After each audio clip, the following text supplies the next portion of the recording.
Alright, what's going on, everybody? It's Nick Gashler. I promised last week that I'd be giving you guys some quarterback rankings. We're going to start the rankings videos up as I kind of progress through these different position groups. I've watched 10 quarterbacks. I'm going to be watching 10 quarterbacks. We'll see as we get into March and April what happens, but this is probably the pretty solid ranking here. And so the way it works is kind of I give my grade on a quarterback. So, for example, Trevor Lawrence is an 89, which is the highest player on my board, and Justin Fields or Zach Wilson is an 83 or an 82.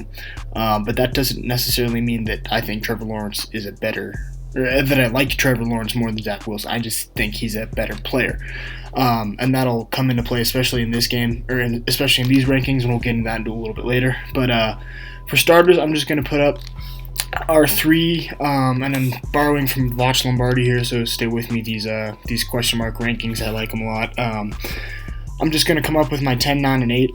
10 is going to be Shane Buechele, 8 Kellen Mond, and then 9 Kellen Mond, and then 8 Felipe Franks. All three of these quarterbacks are pretty developmental guys. I think they're day 3 guys. Felipe is probably the best out of the three. I liked him the best, at least. He has the mobility, he has accuracy at some points, pretty solid arm, so that's why I tended to rate him a little bit more than Kellen Mond. And then Shane Buechele at the bottom. He's just not what I would like him to be, and he could definitely improve there. So we're going to get into our, this is top 7 quarterbacks as we progress throughout this video, and keep in mind, they're off who I like the most rather than who has the higher grade. So coming in number 7, we got Jamie Newman. Solid mobility, solid passer. He just needs to put some more pieces together. He kind of is down here with these 4 now, as a day 3 player. Didn't do much for himself at the Senior Bowl, which is pretty surprising because I thought he would, but he didn't look to do great things. He kind of reminds me a little bit of Jameis Winston. His decision making isn't the best. His arm talent is not what Jameis's was, but he's just that developmental guy that you don't really know what we're going to do with. I wish he would have played in 2020. I think that really would have helped him out. Moving into number 6, I got Kyle Trask.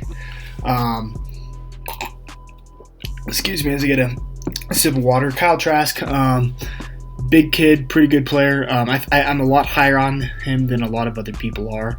A lot of other people have him as a 3rd or 4th rounder even. I think he's more of a 2nd round player that you can develop. He places the ball pretty well. He can move a little bit, but not great. His mechanics are pretty solid. My big thing is his decision making isn't great. He's not the most mobile player in the world, and his pocket awareness isn't great. He's that mediocre prospect that you could develop into something, but he definitely doesn't have the tools to be a starter right now. But I still think he's a pretty quality pick here at 6. He's a pretty quality pick here at 6, and these top 6 here are really good quarterbacks. I like them a lot, and they could most definitely be NFL starters on the next level. Coming in number 5, we got Mac Jones. He's risen up, and especially with the Senior Bowl, I think that cemented him as a 1st round pick. Is he a top 10 pick? No. Is he a top 15 pick? No. I actually have a late 2nd or a mid-2nd round grade on him, but I think because the way the quarterback position is valued, he's going to go higher. He could go as high as 15 to the Patriots, or even 8 to the Panthers. I've been hearing the Panthers really like him, so we'll have to see.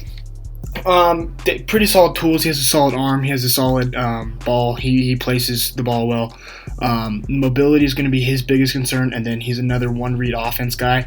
I'm never too high on the one-read offense guys. I think it takes them significantly longer to translate to the NFL. And Tua, to a certain extent, last year was like a one-read offense guy, but he was able to find it when he was rolling out and stuff, and he was able to utilize that offensive scheme to look at more than one read and make a play. Mac Jones has not done that yet, in my opinion, which is why he's rated here at 5. And I actually have the same grade on these both, but I just like Mac Jones a little bit better. Moving into number 4, we've got Trey Lance. A lot of people are starting to maybe debate that Trey Lance is a better player than Justin Fields or Zach Wilson. I would disagree. I think Lance is probably one of the more developmental quarterbacks out of these 6. I think, honestly, you could roll out Mac Jones and have a better chance of winning the most games starting like in 2021. If you roll him out as a rookie, you have a better chance of winning games than Trey Lance at the moment. And I'm not saying that Mac Jones is better than Trey Lance. I like Trey Lance better. I just think he's a little bit more pro-ready. Lance has issues with his mechanics, with his accuracy, but he has a big arm. His legs, he can definitely use his legs, and I think he's most definitely a very good player. He's probably going to end up being a top 10 pick just because of how the quarterback position is, again, with the Mac Jones situation. Same goes for Trey Lance. He could end up being a top 10 pick, even though he's not necessarily in my top 30 and as a whole on the board. So he's an interesting player. I'd like to see him play out. I'd love to have the combine this year to see how he threw, but it is what it is. And that's what a lot of teams are going to have to go into facing these decisions. They're going to have to go in blindly unless they work them out. Privately, which I don't know if they can. They're only going to have their pro days in the season and their pro days. And because Trey Lance has a smaller sample size, just with that one game this year and then one year of starting experience last year, I don't know how valued he's going to end up being. He can still definitely start in the league. He has that potential, like a Josh Allen type, to be really good in a couple years if he develops properly.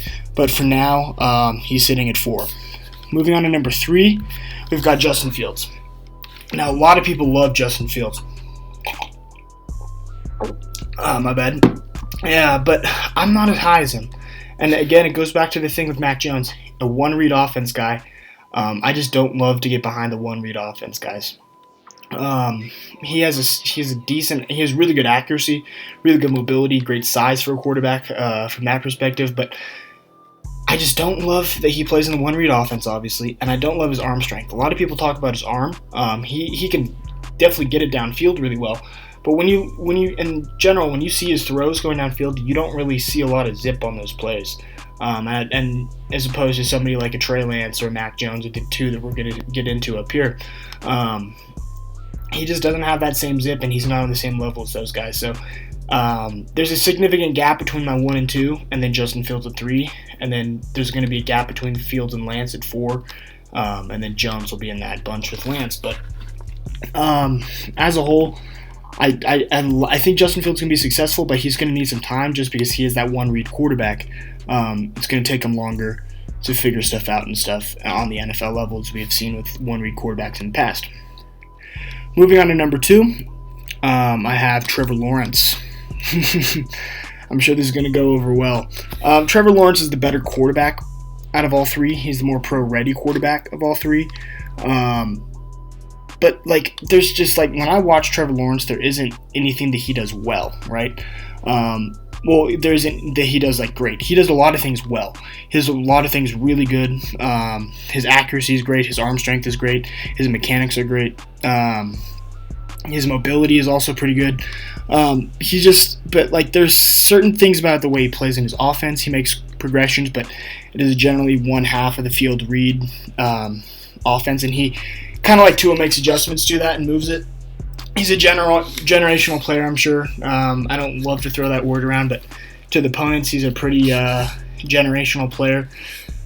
I don't think I've seen a generational player. For me, a generational player is over a 90 on my grading scale. You're getting 90% of the points on the grading scale, and he's getting 89. He's not there. He's close, but he's not there. Similar to Chase Young. He was close, but he's not there. But I still think, don't get me wrong, I'm not bashing on Trevor Lawrence for putting him at 2. I'm just saying, when it comes to 20 years down the road and we're looking at this draft class, I do not think he's going to be the best quarterback to come out of this draft class. I think that position belongs to Zach Wilson. It's an interesting debate. I don't think a lot of people are having it right now. Obviously, there's reports coming out that he's quarterback 1 on some people's boards. I love Zach Wilson. I absolutely love him, and I think he's going to be a top 5 quarterback in the NFL in the next 5 years.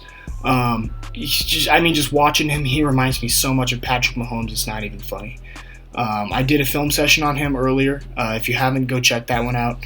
But I just think I think he has it. He has that it factor that you look for in a quarterback, and I think if you can develop him a little bit, he's going to be beautiful. His mechanics aren't as good as you can be, but But Mahomes' mechanics also weren't as good as they could be. What's going for Zach? He's got great accuracy. He's very mobile. He can get outside of the pocket and extend plays with his legs. He plays in an offense that he's making multiple reads and he's understanding progressions and reading off safeties. He doesn't necessarily play a lot of under center football, but as a whole, he's a very good player. He plays in a really good offense and he operates it really well. He is my number one quarterback because I like him better. Trevor Lawrence is a better player at the moment, but like I said, 5, 10, 20 years down the road, who's going to be the better quarterback out of this draft class? I'd go with Zach Wilson 10 times out of 10. These are my top 10 guys. There are other guys that are on the radar. I've heard a lot about Davis Mills from Stanford. Ian Book's another guy that's on there, but I just decided to go with these 10. I don't love watching these late-round quarterbacks as much as I love watching these quarterbacks, obviously, or even late-round edge rushers or corners or wide receivers and whatnot. So these are my top 10. I hope you enjoyed. Let me know your thoughts. Let me know your thoughts about me putting Zach Wilson at 1. I'm sure that'll stir up some people, but as a whole, I think he's the better prospect in 10 years.